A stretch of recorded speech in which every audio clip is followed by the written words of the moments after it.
Ada lagi Imam Ghazali ini cerita. Isar mementingkan orang lain dalam pangan. Pangan, pertama pangan.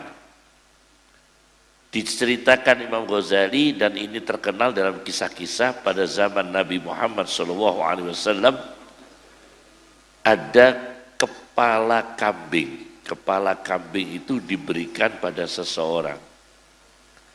Biasanya kalau kepala kambing itu dibakar, digulai ya. Ini orang yang nerima kepala kambing mikir, kalau saya makan, saya punya kenalan miskin, jarang makan kambing.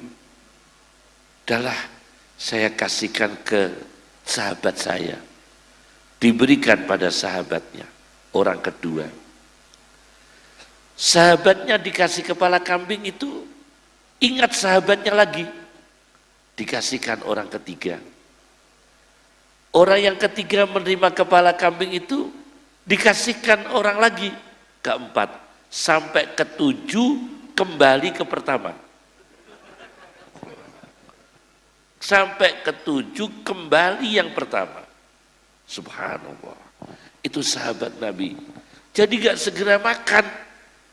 Ada kepala kambing dibawa, dia langsung gak makan, dah. Ingat orang lain, ingat orang yang lemah, dikasihkan orang kedua dikasihkan orang ketiga, sampai ketujuh kembali yang pertama. Itu namanya mementingkan orang lain dalam soal pangan. Dalam soal apa? Pangan. Masya Allah. Ini kalau bisa ya seperti ini ya. Di dalam kitab Bidayah Al-Bidayah wa Nihayah, karya Ibnu Katsir, diceritakan Abdullah bin Mubarak itu ketika sedang perjalanan menunaikan haji, di tengah jalan ada perempuan yang mengasuh anak-anak yatimnya, miskin, belum ada BLT, belum ada apa? BLT, bantuan langsung telas. BLT itu apa? Bantuan langsung telas, karena begitu nerima masuk mall habis. Nah, ini orang perempuan ini punya anak-anak yatim. Abdullah bin Mubarak dalam perjalanan, perempuan ini sedang menggais bangkai bebek, bangkai seekor bebek di tempat sampah untuk dimakan. Maka dibuntuti oleh Abdullah bin Mubarak. Ternyata wanita ini miskin, lapar, darurat, terpaksa mengambil bangkai untuk dimakan sekeluarga anak-anak yatim. Maka Abdullah bin Mubarak spontan membatalkan hajinya. Batal. Niat ibadah haji itu dibatalkan. Dibatalkan, uang sangunya itu diberikan pada perempuan itu. Supaya perempuan ini tidak sampai makan bangkai, tidak sampai menderita.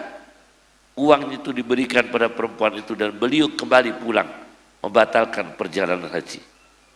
Ini namanya isar, dan itu berat. Berat. Sekarang saya tanya,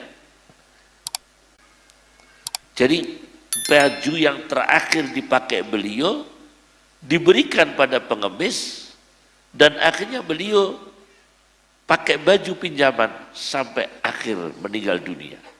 Subhanallah. Itu altruisme, mementingkan orang lain dalam soal sandang, soal pakaian. Dua. Kasus ketiga, altruisme dalam soal papan. Kan ada sandang, pangan, papan, ya. Altruisme dalam soal papan rumah. Syu'bah.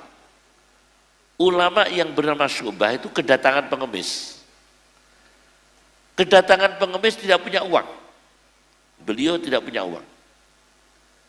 Karena tidak punya uang, bingung, akhirnya beliau mencopot atap rumahnya. Kayu rumah itu di atap rumah itu ada kayunya, dicopot. Diberikan pengemis. Karena tidak bisa memberi apa-apa, terpaksa atap rumahnya itu payon. Orang Jawa bilangnya payon. Atap rumahnya itu dicopot, diberikan pada pengemis. Luar biasa. Daripada tidak bisa memberi, diberikan pada pengemis. Itu namanya orang mengalahkan dirinya sendiri. 3 contoh ini ya. Maka dalam ilmu kesehatan jiwa disebutkan bahwa orang yang berjiwa sehat itu satu level yang sederhana adalah empati. Empati itu digambarkan oleh Rasulullah SAW, yaitu kamasalil jasadil wahid. Muslim sakit, kita ikut sakit.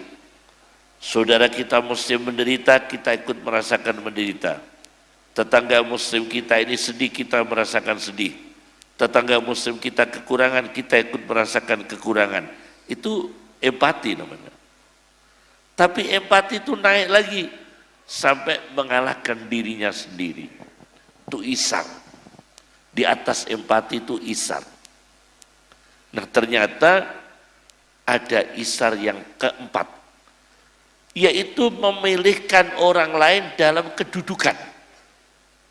Dalam kedudukan maupun pangkat dan kehormatan. Kadang-kadang ada ustadz karena tidak ditunjuk khutbah, marah-marah pindah masjid. Ada ustadz tidak disuruh khutbah, terus marah pindah masjid. Ada lagi ustadz nggak dijadikan kepala madrasah, bikin madrasah. Ada seperti itu. Nah, ternyata isar yang tertinggi adalah mengalahkan dirinya dalam soal kedudukan. Siapa? Aisyah. Siti Aisyah. Masya Allah. Itu diceritakan oleh Habib Umar bin Hafid Al-Muammar yang masih hidup. Di dalam kitabnya Al-Ittisal Bima'anil Yaqin, karya Habib Umar Al-Muammar, masih hidup beliau di Yaman. Itu diceritakan Siti Aisyah ketika Abu Bakar wafat, dimakamkan di sebelah makam Rasulullah. Masih ada tempat satu kosong. Siti Aisyah kan punya hak. Ini kamar saya sendiri, rumah saya sendiri. Kalau Ahmad Albar ragunya kan rumah kita. Ini Aisyah, rumah saya sendiri, kamar saya sendiri. Aku pengen dikubur di sini, kata Aisyah dalam hatinya. Besok kalau saya meninggal dunia, semoga saya dikubur di sini bersama Rasulullah, bersama ayah saya Abu Bakar. Ternyata Umar bin Khattab mendahului, minta izin pada Aisyah. Minta izin pada Aisyah karena yang punya kamar kan Aisyah. Umar minta izin supaya dikubur di kamarnya Aisyah bersama Rasulullah. Ya sudah, Aisyah, ya sudah, nggak ada tempat bagi saya ini. Akhirnya dikuburlah Umar di situ, 3 orang, Rasulullah, Abu Bakar, Umar bin Khattab. Ternyata masih ada tempat satu, satu tempat. Jadi masih satu tempat. Maka Aisyah berharap, alhamdulillah masih ada satu tempat kosong. Rasulullah dimakamkan di kamar saya, Abu Bakar dimakamkan di kamar saya, Umar bin Khattab dimakamkan di kamar saya. Untung ada tempat satu. Tapi Aisyah berpikir, kalau saya dikubur di sini, maka yang terhormat hanya saya. Istri-istri Nabi yang lain tidak dikenal nanti. Maka orang sedunia akan berziarah hanya mengetahui nama Aisyah, tidak mengenal Khadijah, tidak mengenal Sofiyah, tidak mengenal Zainab, tidak mengenal Saudah, tidak mengenal Ummu Salamah. Nanti yang terhormat cuma saya sendiri. Jangan sampai yang terhormat cuma saya sendiri. Saya jangan dikubur di sini supaya saya tidak dihormati saya sendiri, tapi istri yang lain tidak dihormati. Kuburlah saya di makam Baqi bersama istri-istri yang lain. Subhanallah. Ini disebutkan oleh Habib Umar itu cahaya Aisyah yang luar biasa, yaitu kita jangan ingin setelah wafat itu ingin populer, sum'ah. Ada orang itu kepingin dikholi, so aku nikmati kholi, kholi tekak no wong mremo sing akeh, lan tekak no apa iku hiburan-hiburan ben rame. Ini sama dengan bakul lontong. Bakul lontong itu ketemu saya di warung, perempuan sepuh jual lontong. Ya, tanya saya, Gus, kula badhe sowan kiai Gus. Kiai ini apik, bagus, ganteng, koyok Gusti Allah. Nah ini, saya kaget Pak, bakul lontong nih. Bisa ngomong begitu. Ini bakul lontong yang Masya Allah. Jadi dia awam. Saya makan lontong di warungnya, yang jual itu ibu-ibu yang nggak pakai kerudung, orang awam, nggak pakai jilbab, sambil ngulek cerita ke saya. Alhamdulillah Gus, kalau bados wan kiai, wonge wapik, bagus, ganteng, koyok Gusti Allah. Masya Allah. Iki jangan begitu. Pernah saya tilik haji, orang pergi haji saya tilik, saya nengok. Cerita ke saya, Alhamdulillah Gus, orang haji sebanyak itu tidak ada yang mabrur kecuali saya. Loh, itu pernah. Saya pernah ketemu orang bilang gitu. Kulo niki Alhamdulillah Gus, wong kaji pirang-pirang, tidak ada yang mabrur kecuali saya. Nah, saya gumun. Kok sakit ngaten Pak? Sebab Alhamdulillah selama di Mekah saya ketemu malaikat terus. Wah, dhuwur lagi nih ya. Selama di Mekah saya ketemu malaikat terus. Loh, kok tahu Pak kalau itu malaikat? Pakai jubah. Katanya tahunya itu pakai jubah. Jadi angger wong jubahan malaikat katanya. Saking awamnya.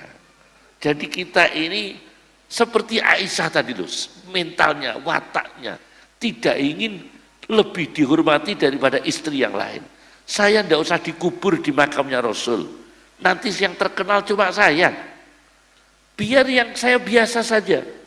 Saudah juga dikenal, Sofiyah dikenal, Zainab dikenal, Ummu Salamah dikenal. Siapa lagi itu yang Masya Allah yang yai yang pernah makamnya istri Nabi yang mau dipakai tol, terus Sayyid Muhammad pernah cerita kata Kiai Taifur, yaitu mau dipakai jalan tol, kemudian Menteri Perencanaan Pembangunan itu didatangi Rasulullah SAW dan didatangi Ummu Salamah, didatangi istri Nabi. Saya cuma kalau tidak salah Zainab atau Zainab ya Zainab ya, siapa? Maimunah, ya betul Maimunah, yaitu istri Nabi yang namanya Maimunah, yaitu Menteri Wazirut Takhtit ya, Menteri Perencanaan itu didatangi oleh Maimunah dalam mimpi. Kalau kamu membuat kuburan saya di bulldozer menjadi jalan tol, kamu nanti di hari kiamat tidak mendapatkan syafaat suami saya, yaitu Rasulullah SAW. Masya Allah. Akhirnya menterinya ini untung menterinya masih tahu kualat, ilmu bab kualat, masih percaya kualat ya kan. Kalau orang nggak percaya kualat kan, untungnya masih percaya kualat, akhirnya dibatalkan. Aisyah luar biasa, Isar mengalahkan dirinya sendiri, tidak mau dikubur, masih tempatnya masih satu loh, masih kosong. Rasulullah satu makam, Abu Bakar, Umar. Di atas kepala Umar masih kosong di dalam makam Nabi itu. Untuk siapa? Untuk Nabi Isa besok. Besok Nabi Isa alaihissalam insya Allah meninggal dunia di Madinah. Setelah turun ke bumi, Nabi Isa akan meninggal dunia di Madinah insya Allah dan dimakamkan di tempat bersama Rasulullah Shallallahu Alaihi Wasallam. Itu dalam satu riwayah.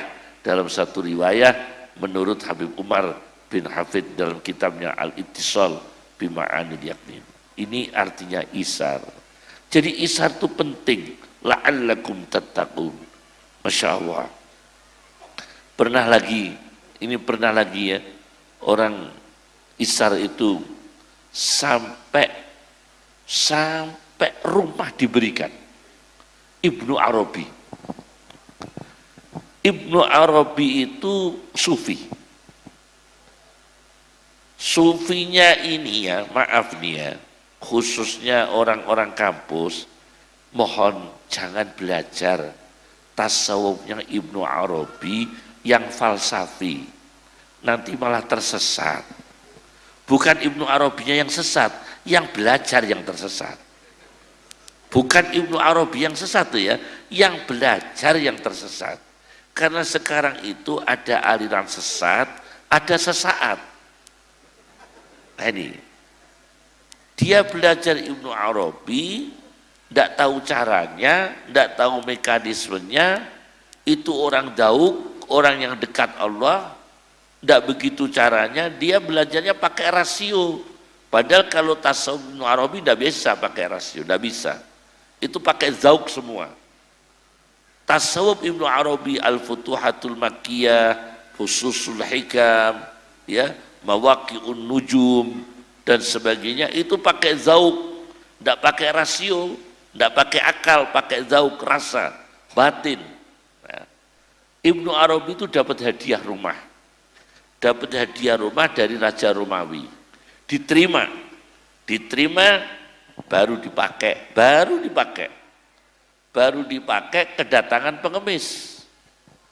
Nyuwun paring-paring, Ibnu Arabi gak punya uang, gak punya pakaian yang diberikan, pengemis itu dikasih tahu, nyuwun sewu pengemis, jenengan nek purun griya niki, omah niki pek, rumah ini, Masya Allah.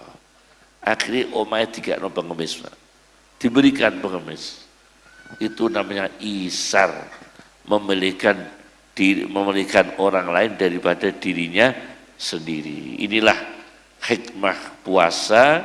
Maka halal bihalal itu bukan hanya saling memaafkan, ditingkatkan lagi, lebih mementingkan sesama muslim, orang lain sesama muslim daripada dirinya sendiri.